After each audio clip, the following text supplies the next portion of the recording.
बिस्मिल्लाहिर्रहमानिर्रहीम।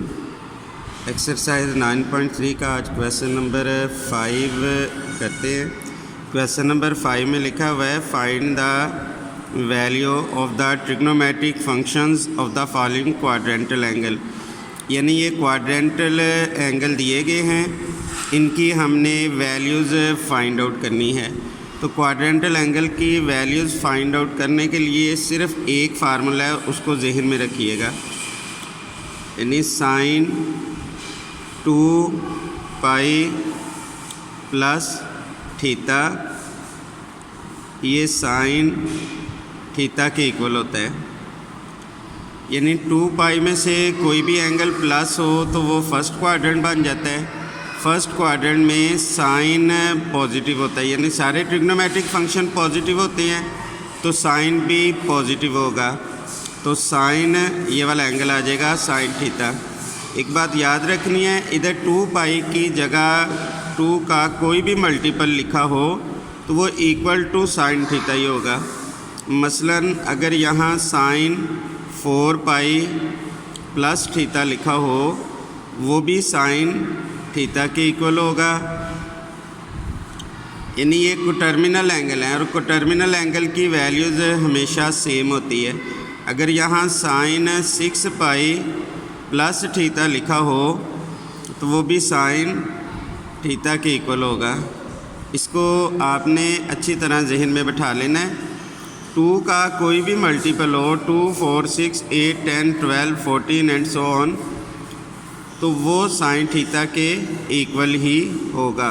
यानी quadrantal angle की वैल्यूज़, ये कोटर्मिनल एंगल की वैल्यूज़ हमेशा सेम होती है। ये कोटर्मिनल एंगल या जनरल एंगल, इनकी वैल्यूज़ हमेशा सेम होती है, तो सेम होगी। अब हमने ऐसा करना है, ये -π है, इसके पेयर बना लेने हैं। पेयर इस तरह बनाना है कि पहला नंबर इवन हो और दूसरा प्लस कोई भी एंगल हो, यानी इधर प्लस आना चाहिए। अब इसके हम पेयर बना लेते हैं। -π इसका पेयर बनेगा -2 प्लस थीटा। अब देखिए पहला इवन नंबर भी आ गया है, ज़रूरी नहीं ये पॉजिटिव हो, ये नेगेटिव भी हो सकता है। -2 और ये देखिए इधर प्लस आ गया है +π, तो ये इसके इक्वल होगा। अगर इस तरह डायरेक्ट पता ना चले तो इसको नंबर लाइन वाले मेथड से कर लेते हैं, इससे कभी भी मिस्टेक नहीं होगी। यानी ये लिखा हुआ है माइनस, इधर कोफिशिएंट कोई नहीं है तो 1, यानी ये हो जाएगा -1, ये -1 लिखा हुआ है। तो इससे पहले हम लिखेंगे -2, इससे पहले हम लिखेंगे -3 और -4। हमने ये देखना है कि -1 से पहले कौन सा इवन नंबर है, वो -2 है। तो अब देखें -2 और इन दोनों में एक नंबर का फ़र्क है, तो -2 में अगर हम प्लस -1 करेंगे तो ये -1 हमारे पास आंसर आ जाएगा। यानी इसके पेयर बन जाएंगे -2 एंगल पाई दिया गया है, -2 प्लस पाई। अगर इसको सॉल्व करेंगे यही आएगा। तो इसी की मदद से हम सारे ट्रिग्नोमेट्रिक फंक्शंस फाइंड आउट कर लेंगे। यानी इसको हम लिखेंगे sine -π is equal to sine -2 plus pi, तो ये इक्वल होगा साइन पाई के। यानी साइन पाई की जो रेडियन वैल्यू होती है वो 180 होती है, तो साइन 180 की जो वैल्यू होगी 0 होगी, यानी साइन 180 पे 0 होता है। तो साइन का रेसिप्रोकल होता है कोसिकेंट, कोसिकेंट -π, इसको भी हम इसी तरह लिख लेंगे, कोसिकेंट -2 प्लस π, ये इक्वल होगा कोसिकेंट पाई के। तो क्योंकि साइन का उलट कोसिकेंट होता है तो इसकी वैल्यू भी उलट जाएगी। 0 का जो रेसिप्रोकल होता है वो इन्फिनिटी या अनडिफाइंड होगा, तो इसको हम लिख लेंगे अनडिफाइंड। इसी तरह उसके बाद हम काज की वैल्यू निकाल लेते हैं। काज -π ये इक्वल होगा काज -2 प्लस π, ये इक्वल हो जाएगा काज पाई पे। तो काज पाई यानी काज 180 पे -1 होगा। काज का रेसिप्रोकल होता है सीकंड माइनस पाई, तो ये इक्वल होगा सीकंड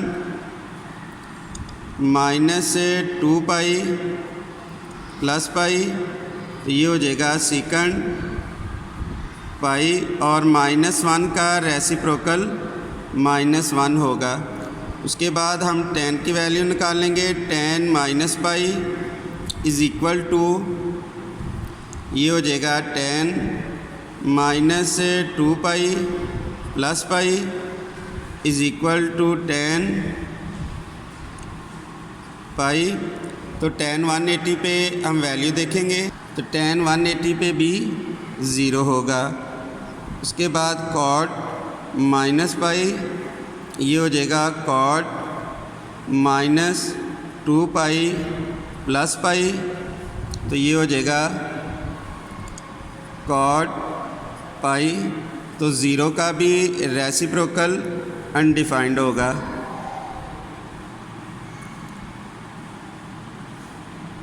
ये क्वेश्चन नंबर 5 का फर्स्ट पार्ट हो गया। इसके सारे पार्ट्स इसी तरह करने हैं। मैं आपको इनके पेयर्स बनाना सिखा देता हूं ताकि आपको सॉल्व करने में आसानी रहे। अब इसका हम सेकंड पार्ट करते हैं। सेकंड पार्ट में लिखा हुआ है -3 पाई। अब -3 पाई की वैल्यू निकालते हैं। इसके लिए भी हम नंबर लाइन बना लेते हैं।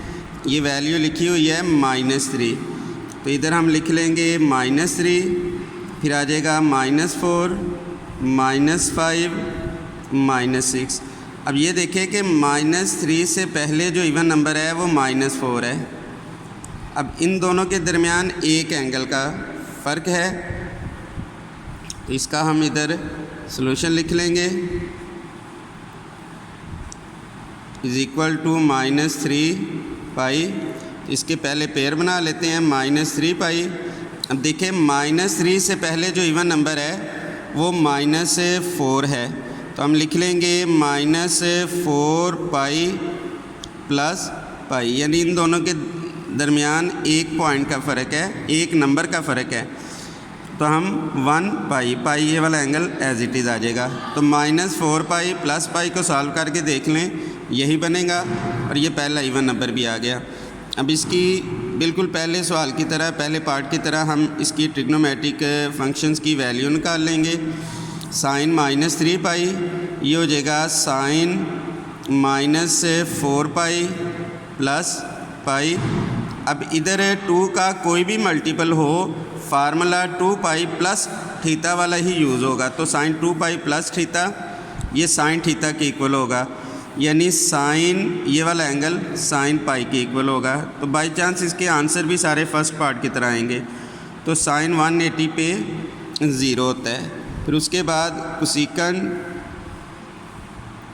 -3 पाई, ये इक्वल होगा cosecant -4 pi plus pi is equal to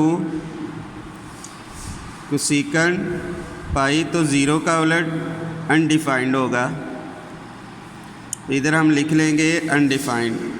cosecant के बाद हम काज की वैल्यू लिख लेंगे, काज -3 पाई, ये इक्वल होगा cos -4 pi plus pi is equal to cos pi. तो काज 180 पे -1 होगा। काज का रेसिप्रोकल होगा सीकंड -3 पाई, ये इक्वल होगा secant -4 pi plus pi is equal to, ये सीकंड पाई हो जाएगा। तो -1 का रेसिप्रोकल भी 1 होगा। उसके बाद हम लिखेंगे tan -3 पाई, तो इसके पेयर भी बन जाएंगे tan -4 pi plus pi is equal to, ये आ जाएगा tan पाई। तो tan 180 पे 0 होता है। cot -3 pi is equal to cot -4 pi plus pi, तो ये इक्वल होगा cot पाई के, और 0 का उलट अनडिफाइंड होगा। तो ये इसका सेकंड पार्ट भी आ गया, इसको अच्छी तरह देख लेना है, अगर समझ ना लगे तो ज़रूर पूछिएगा। अब इसका पार्ट नंबर 3 देखेंगे, इसको बहुत ध्यान से देखना है क्योंकि ये अब ओवर की फॉर्म में आ गया है, यानी 5/2 लिखा हुआ है। अब ओवर की फॉर्म में हम किस तरह हल करेंगे ये भी बहुत इजी है, इसको भी हम नंबर लाइन वाले मेथड से सीखेंगे। अब देखिए ये ऊपर लिखा हुआ है 5, यानी न्यूमरेटर में 5 लिखा हुआ है, तो 5 और उससे पहले ये हमने 2-3 नंबर लिख लिए। अब ओवर में 2 है, तो हमने ये देखना है कि 5 से पहले कौन सी रकम है जो 2 पे डिवाइड हो रही है। तो 5 से पहले 4, ये 2 पे डिवाइड हो रही है। हम इसको 2 पे डिवाइड करके देखते हैं क्या इवन नंबर आता है। 4 को जब 2 पे डिवाइड करेंगे 2 आएगा, तो 2 इवन नंबर है, यानी हमने 4 पे डिवाइड किया।